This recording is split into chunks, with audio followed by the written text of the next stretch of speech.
Yeah.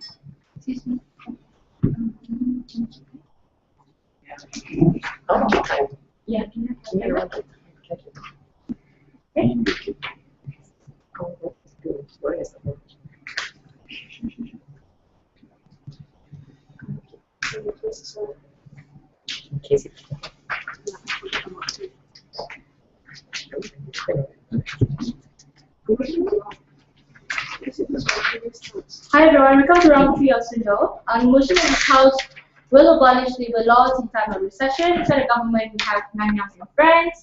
Inside opposition, we have ABK. A few housekeeping rules: make sure you keep your phone silent and keep movement in and out of the room to a minimum. There will be one clap before, one clap after the first minute, one more clap after the 6th minute, and 2 more claps at the 7th minute. Let's now invite the Prime Minister, joining time, to begin the debate.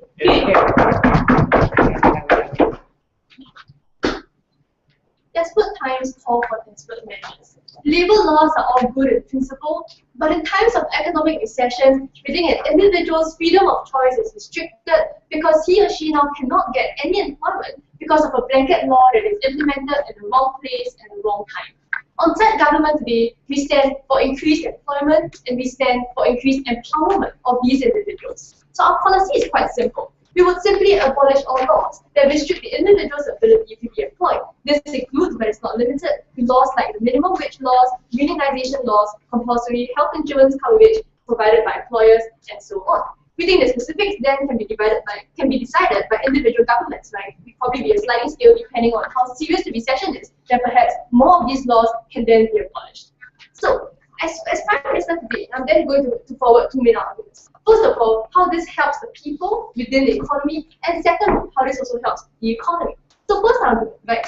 We think that ultimately, we have to look at the purpose of labor laws. The purpose of labor laws is often to prevent the individual from being exploited by the employers, Where we look at minimum wages, wage laws, where like they have to receive a minimum wage for the kind of labor, for the kind of work that they do, by preventing their employers from paying them too little. But ultimately, we think that the principle of the labor laws, right, is merely an instrumental right to things like economic sustenance, right, to things like job and economic security, and it's ultimately to reduce the risk and to protect the individuals like in normal circumstances. The problem then with labor laws is that it fundamentally assumes that an individual has a job and that job then has to meet a certain standard or a certain criteria. We think this no longer stands or is no longer valid in times of economic recession. Ultimately, economic recessions are very dire situations, right? When the economy now is even struggling to stay afloat. So what happens in an economic recession is often that companies, in order to cut costs, like turn to things like reducing wages, or in more desperate situations, then they turn to large-scale unemployment, where they fire large numbers of their employees in order to cut costs and in order to lower the operating costs. So what this results in is that economic recession often tends to coincide with large-scale unemployment, where many people lose their jobs and don't even have jobs in the first place. No, thank you. And this means then, right, that labor laws with the fundamental principle, of wanting to ensure that an individual's job meets a certain standard, no longer really applies. Because in these cases, most of these individuals, because they're now unemployed, don't even have a job in the first place. Which means that the labor laws, which previously supposed to safeguard or to ensure that certain standards or certain criteria is being met for their job, no longer applies because they don't even have a job. So we think ultimately, in these circumstances, in dire situations of economic recession, it is important that in the very first place we ensure that the individual has a job. How do we do this on site government? Quite simple, right? When we do things like abolish the laws that restrict the individual's ability to be employed, we ensure that it now costs much less to hire the workers. Previously, where in order to hire one worker, you had to pay perhaps a minimum wage of $10 an hour. We think now there is no longer such a restriction, or there is no longer such a requirement, and you can perhaps pay them a bit less. So you can pay them $7 an hour instead of the previous $10 an hour, which means that it fundamentally then costs less in order to hire them and doesn't cost you that much in order to allow them to remain in your company's unemployment. There is no longer such a dire need to retrench these people. Furthermore, we think that now they can find other ways to cut costs. No, thank you, right? And previously there was a compulsory clause that says you must provide health insurance for your employees. Now there is no longer such a clause, which means that now you can retain your employees and they can continue working in your company without you having to pay for the health insurance, right? Which can sometimes be a huge burden and cost you a lot more. Which means that we think that ultimately that means it's more likely that companies will not retrench their workers when it comes to times of economic recession. We think in the first place, companies often don't want to fire their workers if they don't have to, right? More workers means higher productivity. More workers means greater production capabilities, but they can do more perhaps, right? So we think that in these cases, we make it far easier for them to be able to stay afloat during an economic recession, while at the same time not retrenching these people who have worked long and hard for their company. We think it's far more likely that unemployment rates aren't as high. Before moving on, yes. In times of economic recession, governments and corporations, like you mentioned, tend to reduce costs economically. That's perfectly logical. Wouldn't it be able to abuse those laws and retrench as many as they can without having to pay out any sort of remuneration or reparations for that form of undue course of citing? So I think that in this case, right, when we talk about things like minimum wage laws, we don't even have to reach that extent. Right? We've been talking about when cases where companies can still have these workers work within their companies without having to lose that much or without having to pay as much to keep them. Right? Therefore, we think we ensure that employment is not unemployment isn't as big an issue within the country. So on a comparative level, we think it's far better on side government. Because even if we don't have minimum wage, we think at least the people, the women who is now struggling to support 3 children at home, even has some money or some income coming in as compared to on their side, where people are simply going to be retrenched without a single thought, and the lady or these people don't even have any income. So we think on the comparative, outside is far better, even if we don't, especially where we don't have labor laws, because people remain employed and people are empowered because now they can choose jobs that don't force them to have to have certain requirements that is being met before they can even take up the job. So on both counts, we think this is extremely important. Secondly, we think this also helps the economy. How? Quite simply, we think that there's increased employment within the country. First of all, individuals' disposable income is increased, right? Because now you actually have income coming in. Where if you're employed, we think there is no income coming in at all. So ultimately, we think there's increased disposable income of individuals.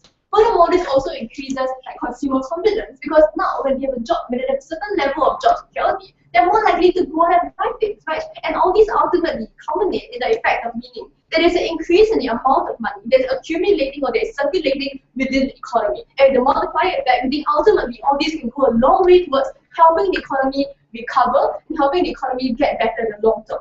More than that, we think it's also important that these individuals don't stay unemployed, don't even become unemployed in the first place. Because we think a large sum of the state's funds often goes into funding welfare benefits for the unemployed. When we ensure that the number of unemployed people goes down and stays down within the state, that frees up a huge amount of money that can be spent elsewhere. Right? For example, trying to save the economy and trying to help the economic recession. So in all these ways, we think when we free up more money on the state's funds, we ensure that people remain employed. We ensure that people can continue contributing back to the economy. We think ultimately this is only better for the economy and puts the economy back on the road to recovery. So because of these reasons, because we better help the economy, we better help the individual, we're very proud to stand alongside government. Thank you very much, Prime Minister. Let's now invite the leader of the opposition, Albert. Here, here. Good.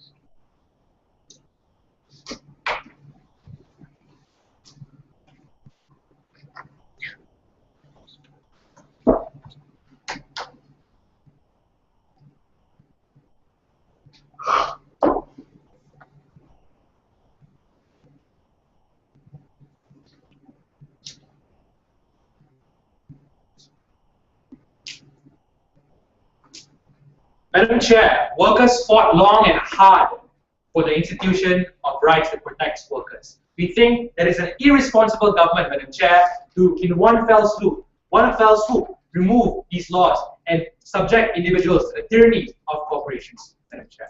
We are not as naive as the government to think that companies would be happy to keep people employed just because you've removed labor laws. And we'll challenge that notion early on in this debate. Right? What will I talk to you about in my speech? Firstly, I'll tell you why retaining labor laws are important in economic recovery and contrasting that to what they propose on their side. Right? Because they also argue that they would also be contributing to economic recovery. Secondly, I'll tell you why the government shouldn't trade off labor rights in this particular respect. And thirdly, I'll tell you why the outcomes of the first two arguments will erode limited political capital to make important unpopular decisions the governments have to make, like austerity, for example, right? So before that, some rebuttals, right? Because we heard that the premise of that argument that the first speaker made boils down to this, right? Because if we remove labor laws, companies won't retrench. We have a few responses to this, right? Firstly, we think companies will more likely to retrench than not, Madam Chair, given the fact that increasing pressures on the economy means that companies always, as a first option, downsize, Madam Chair. But what you do is that you remove all safeguards in this respect. Not only do they then downsize, but they also are allowed to not adhere to minimum wage requirements, not provide benefits for their workers. We think that's a double whammy that you're imposing on workers anyway, right? But secondly, Madam Chair, if you argue that no benefits, right, frees up cash for companies to keep people employed, we argue to you this, right? If individuals don't have basic health benefits, like health insurance, for example, right, wouldn't they still, at the end of the day, be dependent on public welfare with regards to public hospitals when something does go wrong, right? We think that if the benefits are not, if those benefits are not taken on by the companies, we think you'll be left, the tab will be left to governments to take on, which is even more unfair with regards to governments needing to crawl out of the recession anyway, right? We would rather the tab be taken up by private institutions, right? But thirdly, the argument of minimum wage, right? Recognize this, Madam Chair. Minimum wage for most places, Madam Chair, is enough to keep people just above water with regards to people off welfare. You remove minimum wage, what you're more likely to do is to condemn people to, yes, they are sort of employed, but they'll still end up depending on food stamps and or depending on welfare, because the money that they're getting from these corporations are not going to be enough to sustain their lifestyle, Madam Chair. So at the end of the day, we think they'll still be dependent on the government. The conclusion of rebuttals is this, Madam Chair. They will, at the end of the day, still be forced to depend on government welfare, and this is harmful. But we think more likely than not, they'll be completely retrenched anyway because there are no safeguards to protect individuals anyway. Argumentation, Madam Chair. Before that, yeah. If a person is employed, at least he is taking away from government welfare less than if he was unemployed, in which case he would have to take more welfare. I'll tell you why preserving those labor laws are much better off for these individuals. Number one. Firstly, we think why is it important to earn more than minimum wage, Madam Chair? Because we are totally rebuttal, right? Because minimum wage only keeps you is enough to keep you off welfare, right? It's enough for you to feed yourself for the month, and enough for you to pay for shelter, enough for you to it's just enough for you to sustain, Madam Chair. We think once you remove this particular safeguard, we think these individuals will be dependent on the government, we think it's bad. But secondly, Madam Chair, we think that putting less money in the hands of individuals means that there's less spending to boost the economy, right? We think that the recession is ultimately based on a lack of spending power, right? So we think that at the end of the day, you have less individuals able to come back into the economy, right? And less able to get the economy out of the recession. The dichotomy isn't this, Madam Chair. It isn't less jobs here and it isn't less people employed on our side and more people employed on their side. It is also less people employed on their side and without even the basic safeguard of minimum wage, because companies, we think, will retrench them anyway, right? So second argument, but also before that, right? Why is it important to also have the benefits that come with employment? Because the benefits equal confidence. It equals confidence in spending, right? If I'm uncertain of what will happen to me, or uncertain of security on a chair, I'm less likely to spend in the economy, right? So even if I get 300 ringgit or 400 ringgit, whatever it is that I'm getting for the company, I won't spend because I'm fearful. I don't have the benefits that I used to get from corporations. So I still won't spend, and I still won't be able to boost the economy that you want to do, right? So we think benefits are important for confidence. You remove confidence, you remove the ability for the economy to recover. Secondly, why governments shouldn't trade off on labor rights. You recognize this, Madam Chair, that what we want to do on our side, not yet, what we want to do on our side is when governments do two things, right? Either when they afford bailouts, Madam Chair, the bailouts come with conditions, right? When the bailouts come with this condition, for example, the condition of not retrenching your worker, making sure that employment is maintained, making sure that minimum wage is maintained, right? So we attach all these conditions to these bailouts. We offer these bailouts to these companies, right? Obviously, when companies don't need bailouts, they don't have any reason to not adhere to labor laws. So if we're offering these companies bailouts, we think that's a moral imperative for the government to ensure that there is a societal benefit to accrue out of this, right? Because the bailouts come from taxpayers' money anyway, right? So it is incredibly harmful for the government to use taxpayers' money to subsidize these companies anyway, and bail them out, and on top of that, not guarantee basic labor rights for the individuals who contributed to the tax pool anyway. I think that's a double whammy. It's incredibly unfair, right? But also, Madam Chair, on the second level of analysis, we think it's also unattractive when it comes to foreign investment, because other corporations see that you're ditching labor laws. It's also a blow for confidence, right? But lastly, Madam Chair, and very importantly, right, it erodes limited political capital to make important but unpopular decisions, right? For example, austerity measures in Greece. You look at the response that it got, right, from people, right? Why is it important? Because this political capital is important for companies, for governments to make those important decisions like austerity, to cut down spending, and to make sure that the country gets out of that particular situation, right? And we think a very important ally for the government with regards to ensuring political capital is labor unions, Madam Chair. What they do essentially is they weaken the power of labor unions, or even make labor unions lose credibility, right? Labor unions are the only, or one of the few most credible forces to ensure that individuals on the ground, right, people on the receiving end, right, are able to support the government and support measures that the government imposes, right. If they lose the credibility or they lose the ally in labor unions, we think it's very difficult for the governments to persuade workers who form the bulk of the economy to continue supporting the government, to continue supporting harsh, difficult measures that the government must take. For all the reasons I'm sharing, we're very proud to oppose.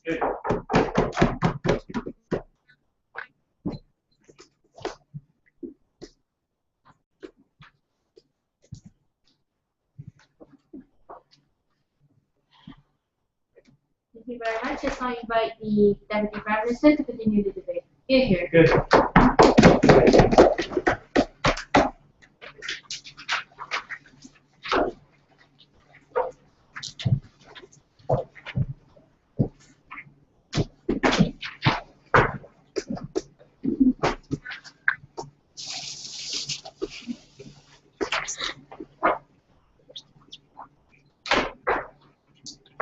An imperfect solution is not the same as an invalid. Team opposition's biggest mistake in this debate is missing the relevant comparative. When times are good, the relevant comparative is between sharing profits between companies and individuals on the ground.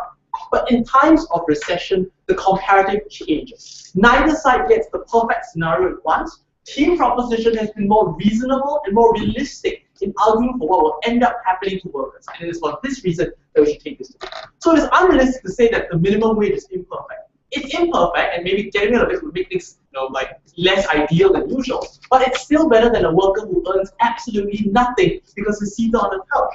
It's still better for us to fight for the rights of the some workers who are not fortunate enough to have a job right now, than to blindly claim that because labor laws were enough, like historically fought for by all workers, that we should keep things that way and keep turning a blind eye.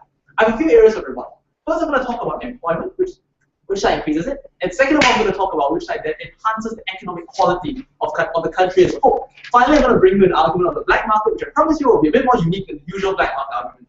Okay, first area, what happens to hiring? Now, team proposition suggests a very straightforward line, that either you will stop retrenching as many workers, or when the economy starts to pick up, you hire them later. What the team opposition says is, they just kind of assert that, they won't do this because companies are fundamentally evil people. No, we disagree. Companies will hire individuals later or try not to retrench them for a few reasons. One, because they tend to be entrenched within communities with a good reputation and rapport with them. They have no incentive to lose these things when it comes to the long run. Second of all, because the workers they already have expertise when it comes to operating the types of machines or the technology or the computer systems they're using. Therefore, it is actually better to keep a worker, but the problem is that often we can't afford to keep him at the current labor laws that were set up in times of prosperity. That's why changing these laws and removing them allows for greater employment. So that's why the comparison here is wrong. Team opposition can't claim that the cost of taking care of workers should be borne by the company, because it won't. And these costs will end up being borne by the government anyway. We say on our side of the house, at least when you earn some wage, it takes some of the burden off the government. You depend on the government less than if you earned nothing at all. This is why our side increases employment. Now, second area, subsidiary economic benefits. So first, I like to point out that they haven't dealt with my first speaker's second argument on the broader boost to the economy as a whole, where more individuals are employed. Here, I'm going to take down the later lines of analysis from Elwood. First, he told us political capital will go down. This is bad. Okay, but this is a very important decision, as my Prime Minister told you. If we should be spending political capital, it's on a decision like this. Now, where does political capital come from? It comes from the motivations and the desires of a worker. What does the average worker, not the labor union, but the average worker who is a voter on the ground, want? He prefers choice, because even if it means he's only hired for a short time, even if it means he's hired at a lesser wage, it's still better than not being able to get a job if you're not lucky enough to have the skills that you need to succeed right now. In fact, I will illustrate this to you by taking arguably the most extreme illustration on their side. In their point of information, they told us what happens if companies get rid of workers wholesale without compensation. This sounds very bad right now, but think about it. Recessions countries don't recover from recessions smoothly all the time. There are things called double-dip recessions, and a country starts to do better. It isn't always clear whether it will sink back to recession. It is a good thing if companies can start hiring workers as soon as they see signs of recovery without having to worry about the legal burdens that will come about if suddenly times change. So this means that at least for those 3 months before the economy tips back into recession again, if it were to happen, at least some workers were able to get those jobs. And workers want those 3 months, those 3 paychecks, because it can make a massive difference in their lives. So in an imperfect scenario, you can't simply claim that the ideal isn't coming about and therefore this is a bad thing. The 2 final small lines they gave us, well, depending on the government is bad, we agree, we try to minimize this. Second of all, less people pump money into the economy. Again, not true. When more people are employed, more people pump money into the economy. The final thing I have to rebut is the idea of bailouts. Here they argue that because we bail companies out, they should give us back some benefit to society. Yeah, we agree. The biggest benefit that companies or bailout give us is employment. Why did we bail them out in the first place? Because they weren't sustainable on their own. Giving them additional burdens and making them hire workers at unsustainable wages, or giving putting companies back in the hands of the same unions that made them unsustainable in the first place is not a good way for us to help companies that we have bailed out. Because they're already struggling, they shouldn't be allowed, we shouldn't force more burdens on them. So we say that ultimately it's our side that understands the burden of a bailout, the companies that are bailed out, and what they need, and why it is. We can't talk about this particular class of companies in a moment, sir. It is especially important that we don't increase unnecessary burdens on them so that the bailout can fulfill its purpose of keeping individuals employed. Yes. The purpose of bailout, like you just mentioned, is to keep individuals employed. But the moment you abolish labor laws, wouldn't that contradict the idea of the government actually providing you some sort of financial assistance to keep them employed when you abolish labor laws to protect them, to maintain their employment in the first place? But see, the point is that existing labor laws created a climate or an economy where these companies were unsustainable and struggling. That's why we had to bail them out. We suggest that in times of recession, removing some of these laws makes these companies more competitive. So they can use the money we give them in the bailout to, do reforms in the short term without losing the crucial manpower they need to produce in the long run. Now, I know, thank you, sir. Argumentation on black market. Why is this argument unique? Because there's a spectrum of activities on the black market. There's a spectrum of activities that are not legal.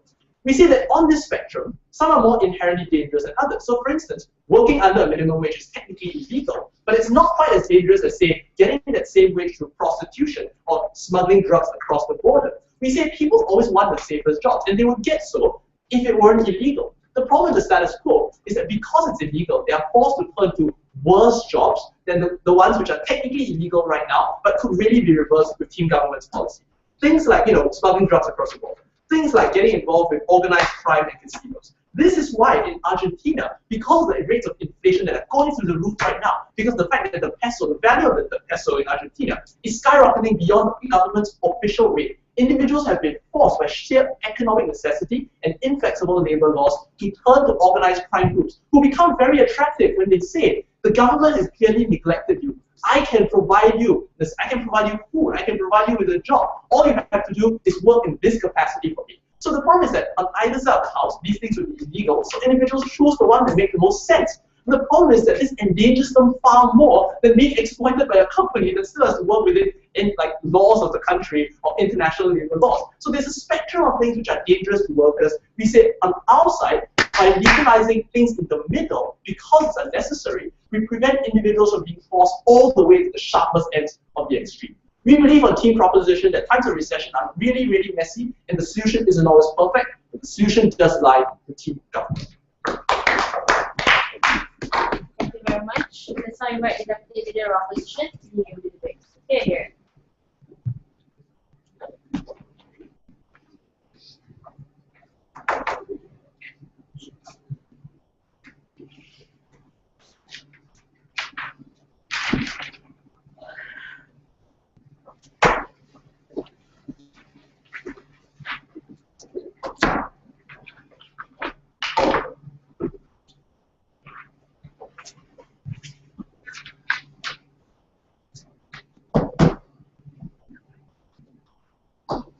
This side of the house agrees on one thing. Companies are ultimately profit-seeking. That's why they go through those measures to cut costs, i.e. cutting your insurance costs and not really considering your welfare in that sense. Then reducing the minimum wage, doesn't that ensure that they won't continue these cost-cutting practices, that they won't continue abusing this, right, and shifting the burden of taking care of their workers, because, you know, right now I'll just make you happy with a minimum wage. And there was no true agreement of the minimum wage. You allow then companies to have a say on this minimum wage and further push it lower than what people can truly deserve and what they can actually make their lives useful with that disposable income. Taking now that argument, right? At least under our paradigm, the government is the one giving out their welfare. The government is the one who is looking at you, right? This is their responsibility in the first place. If they go on protests like Occupy Wall Street or the protests that go on in Greece, you allow the government to see that, okay, your welfare cannot be too low. There's more check and balance when you're dealing with the government, rather than when the government shifts its burden and its autonomy for companies who are profit-seeking and do not care about your welfare to decide your livelihood within the company. Sit down. A lot of rebuttals before I go on, right? He says that, you know, about this broader boost and disposable income. First response, right? Right now, it's worse off because you are actually considered employed, but so you cannot receive welfare. And no one can really tell how little that minimum wage is. Secondly, right, it will, as Albert has told you, that minimum, that the wage is low and that your disposable is income, we can't really tell how much you can use it, especially in times of recession when prices are imbalanced. Secondly, right, then it talks about how states can actually free up costs and welfare, then give this money to restore the economy. Sit down. So if companies then continue to retrench despite that minimum wage, then what are they going to do about it, right? The state now has less say because they transfer their decision-making power to the companies. Even if you are retrenched and then you live on welfare, number one, it's the state's responsibility. Number two, it's still possible, it's okay to live, after my battles, okay guys?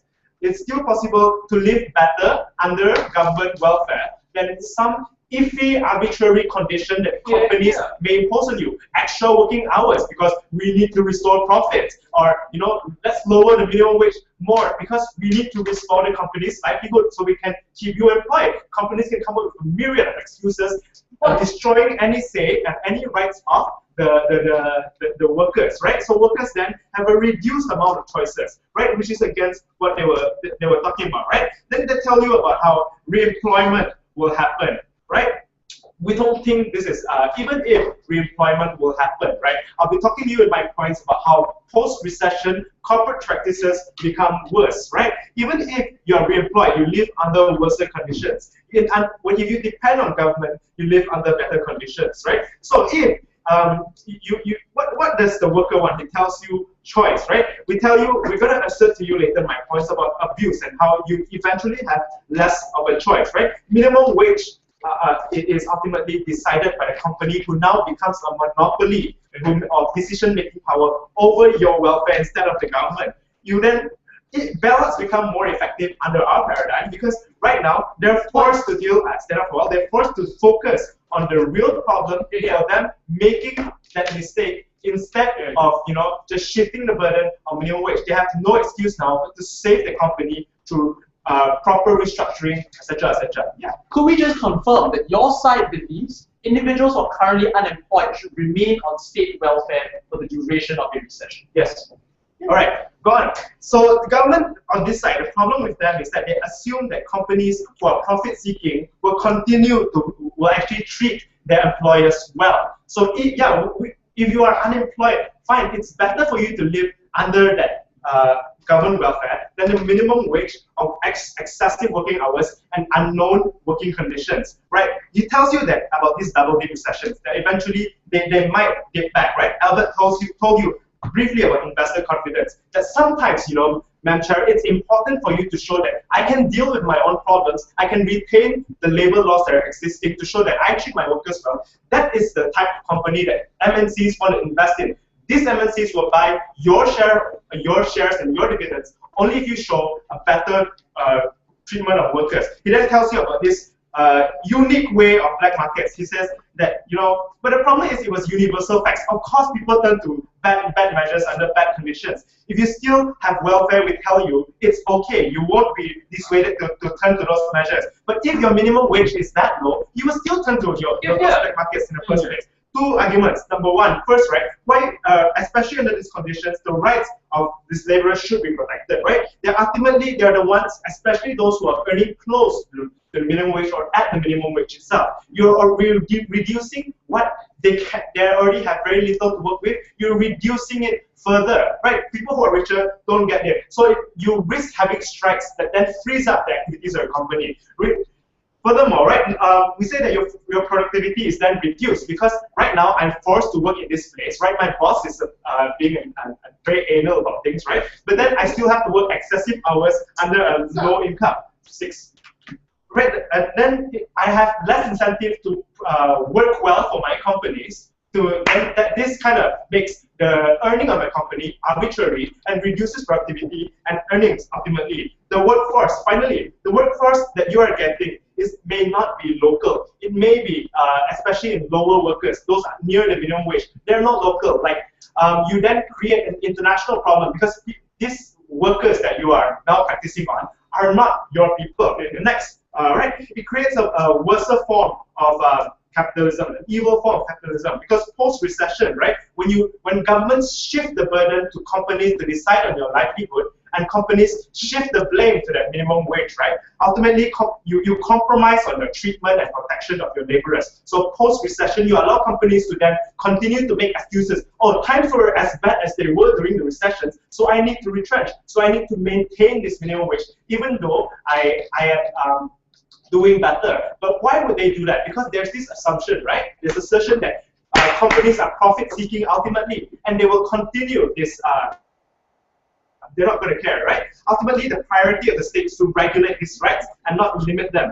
The situation to allow government to shift the blame then allows the government to shift the blame to companies. Say you didn't do it right. Instead of me working with the companies to ensure that they treat you well and they don't play around with your rights. I'm very proud to propose.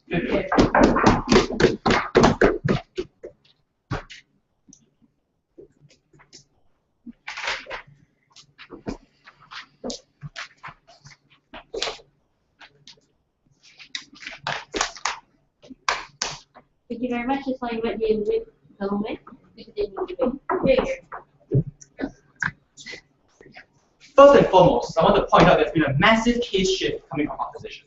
First speaker opposition told us that their side stands for this comparison. It is better to be employed and protected by labor laws than to be employed and not protected by labor laws. This presumes their side in first speaker wanted to protect employment. It presumes that in first speaker, they were defending the notion that employment is better. I'm going to quote his arguments here. He said, if you're employed and you have a higher wage, then you won't be on welfare. If you're employed and you have health benefits, then you won't be on welfare. That's not harming the state. And he said, finally, if you're employed, then you have more confidence, you can spend more. So their first speaker's entire case was predicated on the assumption that employment was a good thing, and that being on welfare helped the state. In second speaker, they shifted completely to the argument that it's better for people to be off of employment in the dangerous and onto welfare. It proudly defended, and we asked him in the POI, would you stand for people being on welfare instead of being employed? And he said yes. So okay, there's been a massive case shift in their on the side of the house, beginning with the argument that it's good to be employed and ending with the argument that it's actually better to stay on welfare. But you know what? We'll take both of those arguments anyway. Two questions. No, thank you. First, is it better to be employed or to be living off welfare? No, thank you. Second, which side keeps people employed, assuming that it is in fact a good thing? So first, is it better to be employed or to be on welfare? So we heard from second speaker that the government is shifting its burden in its decision-making to companies. All right, it's a very scary sounding phrase. Not quite sure what it means. What does it mean for a government to be shifting its burden onto companies? The only real analysis we heard was that it's good to live off welfare. All right, here are 5 reasons why it's not a good thing to live off welfare. First, and most basically, because it is undignified to spend your entire life like living off the fruits of other people's work. Being only able to feed yourself because the state give you a food stamp. No, thank you, sir. Being only able to walk to the store to make the cheapest possible pair of spectacles for your child, the cheapest possible textbook for your child. It is fundamentally undignified for you to be living off welfare. Second reason, because it is unsustainable for you to live off welfare. The problem with welfare, no, thank you, is that it keeps the provisions it gives you as a person to the bare minimum necessary for you to continue living your day-to-day existence. This means it's not possible for you to pool, for you to save your welfare for a future rainy day. It means you cannot find gainful employment in the future by saving our resources now. So those resources can be invested elsewhere, like in the bank or in the child's education, thanks to or in any other form of work. Fundamentally, welfare is there to keep you alive, not to give you a future. Third, because we think welfare makes you easily exploited, or living off a basic minimum wage makes you easily exploited. This is what my second speaker's argument was all about. The fact is, if you are living off food stamps, nothing other than food stamps, it is very easy for you to turn to illicit operations in order for you to pursue a future of your own. And okay, the response the second speaker was, but if you are living off less than a minimum wage, you will do this too. And our response is, no, you won't, because if you have a job and you are fighting for your future, you have something to lose by working, thank you sir, for an illicit operation. If you have nothing to lose, if you are literally just living off the bare scraps the state can hand you, then it's very easy for people to be exploited in this fashion by choosing to work in the black market. Fourth, because we think when people work off welfare or live off welfare, they tend to fall into cycles of depression. Why is this the case? Because individuals tend to want empowerment. We think that's a basic premise. Nobody wants to be living off welfare forever. The problem is, if you live off welfare and you are not able to find employment, people tend to fall into cycles of depression over their possible future. This means they turn to other activities which hurt their economic future, like drinking or gambling, where they waste away their money. So thank you, sir, that those precious few bits of scraps of welfare they have to thank you in order for them to alleviate this immediate form of depression they experience. So the fourth point, thank you, sir, we think their side actually causes individuals to fall into depression. But fifth, and most importantly, the problem with living off welfare, as you pointed out, is that this cripples economies during times of recession. It is not a good thing for the government to be pouring its financial resources into welfare when these resources can be spent on much better things, like bailing out corporations that are failing, making sure that our education system don't crumble in the midst of a recession, making sure that other individuals who really need the welfare, those who really cannot be employed, on both sides of the house, are getting it. So there are so many other economic options the state needs to pursue. By pouring all these resources into welfare, this drains the ability of states to recover from recession. We think that harms individuals in the long term. So on all these counts, we contend that it is not a good thing for you to be living off welfare. So thank you, sir. And therefore, that the conception of the case which emerged in second falls. Finally, he told us that if we don't allow individuals to be living off welfare, then it means that in a post-recession economy, they are going to feel bad as workers. They have less incentive to work hard. And we argue, if you give a worker a job, especially when he's struggling to find one in the recession, he's usually quite happy. Really, individuals do want to find a future for themselves. And that means if you give him a job, he's going to work hard, guys, to keep that job. So you won't be retrenched for the next more productive worker in an economy that's already really tight. So it doesn't make sense to claim that you have less incentive to work well. Sir, yes, sir. If under your proposal of employment, I'm only doing marginally better than I would have been under welfare, wouldn't I rather be under welfare? No, because as I said, the difference is you have a job to lose, guys. Welfare gives you food for the next day, maybe. Welfare maybe guarantees that if you slip and fall, you go to a hospital. But it doesn't give you the financial resources necessary for you to build some sort of financial capital for yourself, for you to put savings under your pillows for your use on a rainy day. Thank you, sir. It doesn't allow you to build the long-term financial pool you need as an individual for a sustainable economic future. So moving on to my second point of contention. Given that employment is generally a good idea, which side makes employment better? So the first argument coming from opposition, that first speaker conveniently dropped by the second speaker, is that labor laws keep unemployment down. Because when you have labor laws, it imposes a cost on corporations by forcing them to remunerate employees they lay off. Our response is, fundamentally, corporations are going to lay off workers anyway, regardless of whether those labor laws exist, because they rather pay the once-off payment than allow them to employ you and give you pay benefits over the long term. So in the first place, labor laws don't keep you employed. Therefore, what do labor laws do? We think labor laws make you re-employable, or make it more likely a company will hire you afterwards. Why is this the case? Or why is abolishing labor laws rather the case? Because we think that when you abolish labor laws, you decrease the cost which corporations can take upon by having an additional worker. It means, for instance, that companies no longer have to shoulder the burden of paying for your welfare, or for paying for remuneration for you if they chose to hire you. Therefore, outside depresses the cost of hiring an additional worker. That's a good thing, because it means companies are more likely to hire you. They say we don't make companies less likely to cut costs. Yes, neither side makes companies less likely to cut costs, but our side means that a company which wants to cut costs is more likely to hire people, and that's a good thing. But fundamentally, we argue that companies are going to go crazy and start doing insane things to you, like the second speaker suggested. Why? Because even within the limited market that exists in times of recession, free market competition still applies. Like companies aren't going to go willy-nilly and like abuse you as a person because A, that's illegal, like abusing people is illegal, and B, because like, you're still more likely to go work for another corporation who does want to employ you. Why do companies want to employ people? My first video gave you analysis that companies always want a larger workforce if they can afford it. They want that workforce because it makes them more productive, because it means that in the long term, their workers can do more things, and therefore this means that corporations become popular. So companies want more people they could compete for them, also makes workers affordable. We're proud to stand up.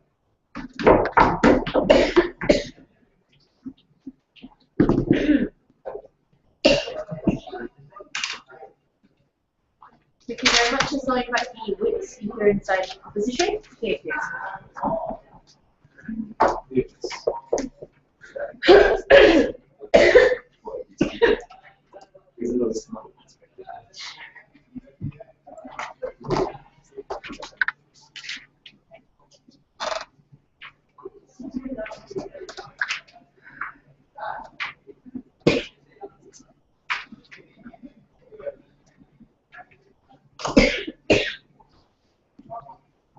Let's clarify side government's case, because what they essentially told you is they feel that after the recession, right, more importantly, after the recession, when companies feel it's much more easy to recuperate once more, then they feel that labor laws are in there, picking a barrier for them to actually hire certain individuals or certain employees that they feel can help them to improve afterwards. What the motion really requires us of today, especially in this particular round, is for you to suspend labor laws during times of recession, not when they feel that they're all right to recuperate afterwards in order to hire people afterwards again once more. This debate concerns about during a recession, not after a recession, more importantly. But let's clarify side opposition's case. We're not trying to say that yes, we would like to be employed in one situation, but then we don't like to be employed in the next situation. It's totally given a choice right now. If you give an individual a choice, would they want to work very hard, yes, to a job, and work very hard at the same time, but still be paid scraps, be abused, be misused, be mistreated, not given any proper amenities, not given proper care, healthcare, the most basic of all at the same time, yet be paid inadequately to survive the situation? Or would they be given a chance to just sit at home, sit in a picnic on the New York Park on the first page, occupy Wall Street in that instance, yet still be paid welfare and be considered be well enough to survive afterwards? Given that choice, we believe most people wouldn't opt for having a job that's useless, that mistreats them to begin with, too soon. But more importantly, they'll sit back and depend on welfare. And exactly of those 5 different rebuttals that you just mentioned about how welfare is horrible, we agree. Yeah. Right? First issue, I want to settle a few questions for you. Number one, we'll look at whether or not these people that will be victimized for such laws by abolishing labor laws to begin with that they still want to protect, will they be better off now? Number two, we'll look into what's really required to recover the economy that has been facing recession. Number three, we'll look at the post-economic recession afterwards, who has the power to control the entire economy, and whether they'll be better off with an abolishment, with a temporary abolishment of labor laws. Number one, will these people be better off? We say no. Because first of all, like I just mentioned, if they're employed, they're worse off. They can continue with abuse, they don't get enough to go by, because first of all, labor laws don't allow them, the abolishment of labor laws don't allow them to get what's enough to begin with, things like minimum wage. Furthermore, they also agree at the same time that most firms tend to want to lay people off during times of recession. We also believe that protecting people from having their jobs to begin with, and they assume that some sort of reparation and compensation is so light for firms right now. The fact that they're going through an economic recession and they can be sued by employees that have been miswrong, by being wrongly terminated to begin with, they will actually face further repercussions and face legal reparations because of that as well at the same time. It's not as simple as paying off someone else just to actually release them furthermore. Right? We believe that that burden behind that is a lot far greater and they don't want to take that. If, however, they don't want to actually receive such a job to begin with, they will economically be abused, so on and so forth, then yes, then you'll be dependent upon welfare. We don't believe that's a good thing for governments to actually push. We don't believe that's a good thing for corporations to encourage as well at the same time, because like you just easily mentioned, the moment you're dependent upon welfare, governments tend to have less incentive to provide you economic bailouts. That's the most important thing right now. The fact that he argues here that economic bailouts is so important to keep firms competitive, but right now, if more people are being pushed towards welfare, governments don't have an incentive, because welfare and bailouts, importantly, would actually maintain and to actually allow firms to survive continuously and not actually fall for bankruptcy. The purpose of keeping firms alive is to actually maintain jobs in the first place for the people that would have been laid off otherwise if the firm actually suffered continuously. Right? If right now that most people will be retrenched because of the inexistence of labor laws, if that most people will not have a job and depend on the government for welfare, what then is the purpose for firms to continue to be bailed out by governments and to be competitive once more? Then you have things like the Lehman Brothers continuously over and over again for every single firm. That's exactly what they want right now. But let's say it works. Let's say right now, who cares about laborers right now? Let's not bother about them. Let's think that the economy will recover in this situation. And this is where they're lying. Because first of all, for economic recession to actually recuperate, an economic recession occurs because there's not enough funding, there's not enough spending, consumer spending, there's no foreign investment in the first place in your nation, in the first that causes economic recession if they haven't actually studied that. He does, he's an economic lecturer. Right? But more importantly, the problem of so your second speaker argued it's a good thing for governments to not shift the burden on companies because it's better for people to be on government welfare. Now you're saying that people being on government welfare is a bad thing. So there's a second contradiction in the case. Please reconcile these. Exactly, because he said, first of all, it's bad. First of all, that will happen if you actually push them. And if that happens, that's also adequately, additionally bad for the same time. Let me go back to the idea of economic recovery.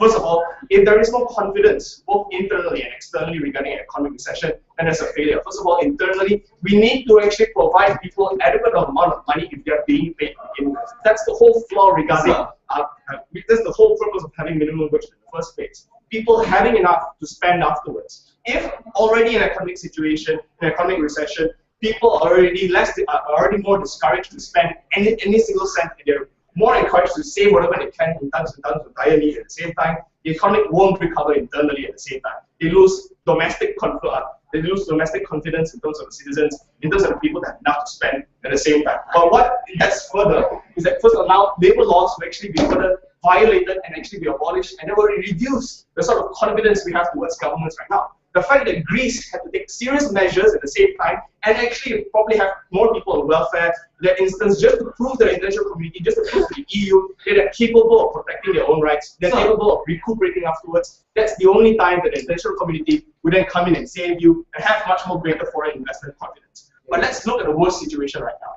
The problem regarding American bailouts in the first place in 2008 was this idea that a lot of people were conceding that the power didn't belong to the government to control the economy any longer, and it belonged to the big corporations, things like AIG, for example, companies that pretty much received bailouts, retrenched people, and paid the directors all this kind of bailouts they actually received in the first place. They're controlling already the government through bailouts in this instance. They're already controlling how much they're going to get. They're already telling them that your economy depends on us to survive. You need to bail us out right now. And furthermore, by abolishing labor laws, you allow them to control the society that controls the government in the first place. You allow them to have to say that no, we don't care if we abuse them because there will not be any liability on us afterwards. We don't care if we're negligent in that situation because there won't be any laws protecting them in the first place. Labor laws were there in the first place because things like this are illegal to begin with. The fact that you're making them legal now does not give power and authority to the people that you're trying to retrench. Give that authority to all these big corporations that can decide when the government is going to bail them out. And it's okay because they go through an economic recession, because the government will always save them. But furthermore, right now, they can do whatever they want to everyone else because there's no labor law like that in those instances. We're debating during a recession, not after a recession, when you decide to actually hire people again afterwards. Thank you.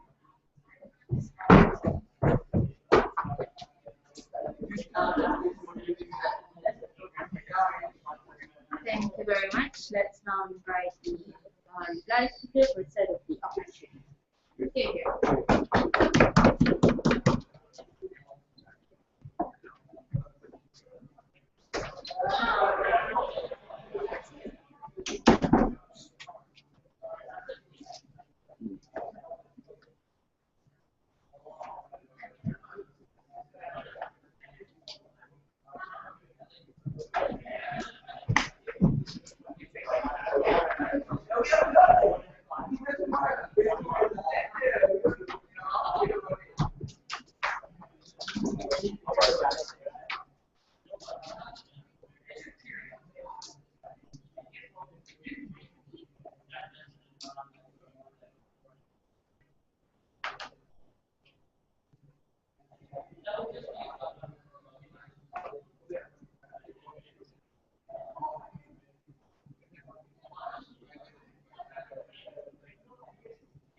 Madam Chair, let's be very clear, right?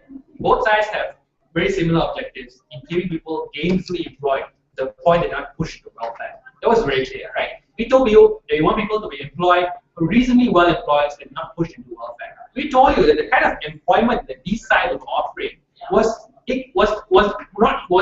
not be enough to keep people off welfare. In fact, it would make welfare look a lot more attractive than being employed and still not receiving the kind of benefits that you have. Because having a job like a chair, it's not just about the paycheck you receive at the end of the month, right? On chair, it's about knowing for sure that you will still be receiving paychecks for the next month or the following months. It is not guaranteed if you don't have labor laws anyway, right? And it's also about security. Security not only that you have benefits, if bad things happen to you with regards to your health, you can have insurances you can have insurance as a safeguard, right? So jobs are not just about money, Madam Chair. It's about the other safeguards that exist, and that's why people find it attractive. You remove all those safeguards and you reduce employment to just a check. It is nothing more than welfare with indentured labor anyway, Madam Chair. We don't think that's the kind of incentives to keep people employed, right? But what was the problem with government team, Madam Chair? We think they were operating in two paradigms, essentially, right? They were arguing how companies need to do this because of the harsh economic conditions, but they will be good about it because but the companies will magically return back to the original minimum wage and return back to the original point of labor laws, right? After the recession, we don't think that's necessarily true. We think companies will still employ the same standards that they imposed during the recession, and we think it'll be very difficult for workers to gain back the kind of rights that they had to fight hard to work for. And we don't think they responded to that, right? So the two paradigms were important. We don't think they argued in the single paradigm of being stuck in the recession, right? First, I'll talk to you about three clashes. Firstly, who reduces the burden of the government with regards to moving out of recession? Secondly, how corporations react in this particular regard, right?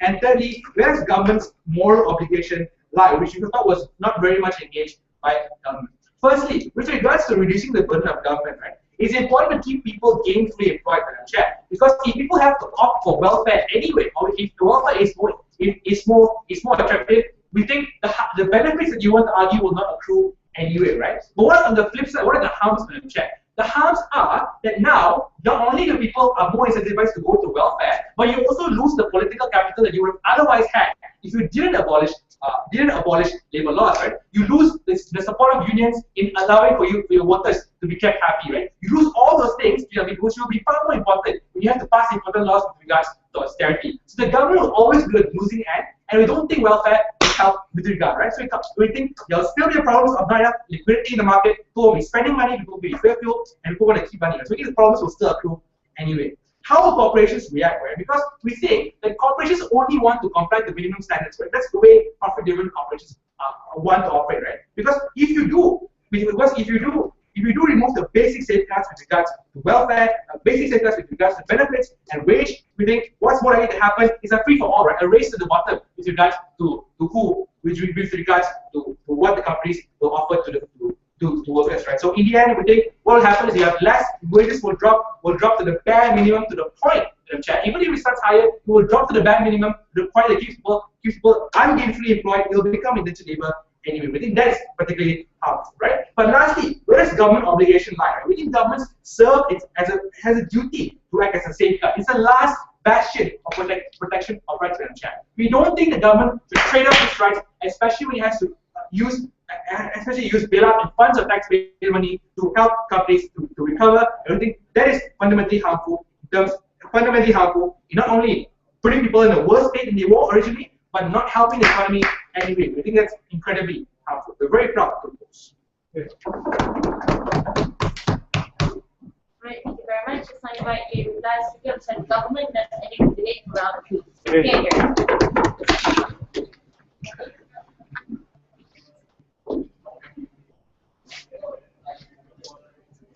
This debate is about a problem of a recession.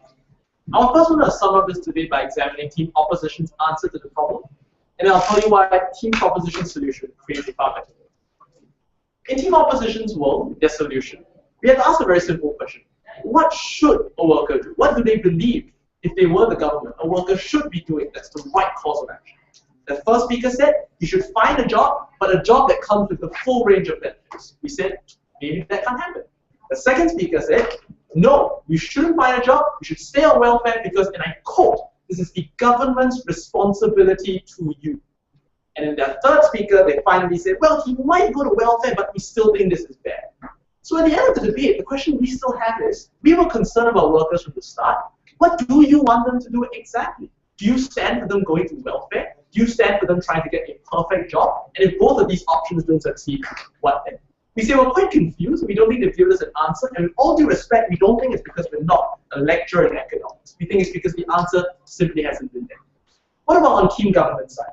In team government side, we started by asking a very straightforward question. Why do we have labor laws? And we agree with team opposition that most of the time labor laws are there to protect people, to protect labor. When times are good, to ensure that companies don't exploit them and share with them a part of the profit. But the problem is that times aren't good anymore. And when the circumstances by which labor laws were meant to work are no longer present, we need to ask why we keep them there.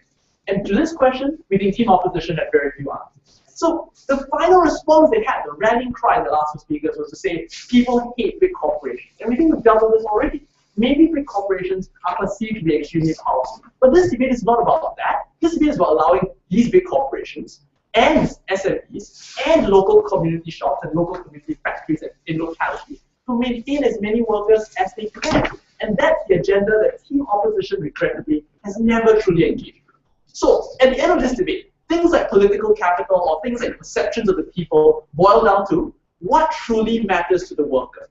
And what truly matters to the worker on team government side is finding a job. Why? Because finding a job is a huge signal in society. It says that I'm building for my future. Not just a future where I can live off some state somewhere. I build a future where I live off my own hard work, where my family is rewarded with my hands. I build a home together by saving money and making sacrifices. That can only happen with a job. So we say that the point of labor laws is enhanced when you ensure individuals have jobs rather than putting them in a situation where it's neither here nor there. The final point I want to make in this reply, which is the most crucial, and please do listen to this, is so given the team proposition has put forth this path to recovery, what were we expected to debate against? We wanted to debate against an alternative world and show why our world was better than that. But we had two alternatives, and the comparatives in this debate kept jumping from back to forth. And I'll make them dead clear right at the end. Given that this was the solution we offered, we say opposition's first alternative was that it was better for individuals not to have a job. We disagree. It is better to have a job, even one that doesn't pay perfectly or with perfect benefits, because, for instance, having some pay is better than having no pay, no health, and no skills whatsoever. That was the first debate that took place in this discussion. Our side took that clash. The second comparison that came about was our side versus welfare, in which we say our side is still better because putting people on their own jobs and ensuring that they're self-sustenance is great for society. For the 5 reasons that my third speaker brought to you, they were never engaged with quite happily by third opposition. And therefore we say the most important of which to remember is that ultimately a welfare system that takes in too many people ends up breaking the network and breaking the entire support structure that society depends on. In that case, we don't think a single worker on team opposition side is going to have his rights or his protection any longer. Team proposition has been the most willing to challenge the conceptions of team opposition and show you why. On comparison, in an imperfect world, an invalid solution is not what we stood for. Alright, thank you very much. Let us make cross the floor and shake hands and wait outside for your results.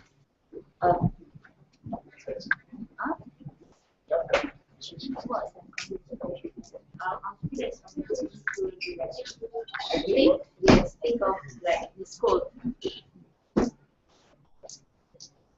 It's not in the